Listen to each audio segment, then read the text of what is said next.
Hello, my name is Sean Mason. I'm the Senior Manager of Technical Services at the Schulich School of Engineering. What is 3D printing and how does it work? So 3D printing is an additive manufacturing process of building a three-dimensional object by layering material. Typically, you'll start with a 3D model from a computer. You import that model into slicing software, and that slicing software will cut the object into many layers.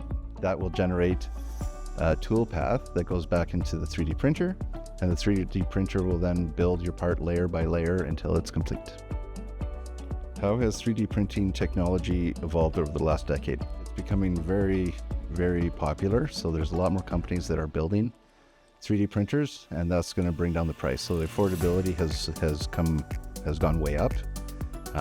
There's a lot more competition, and competition always drives prices down. The materials that are able to be printed has gone up.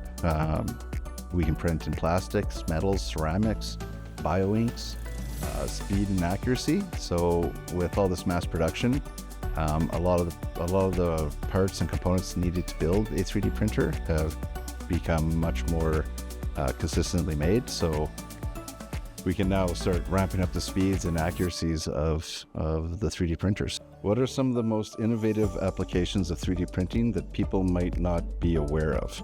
3D printing is becoming very popular in a lot of different industries. One example is the food industry.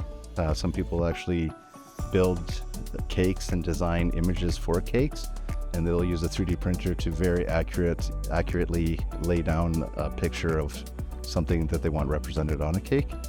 The construction industry is using concrete 3D printers. That's more of a print head mounted to a robotic arm, but they'll print a massive room or even small houses using just cement.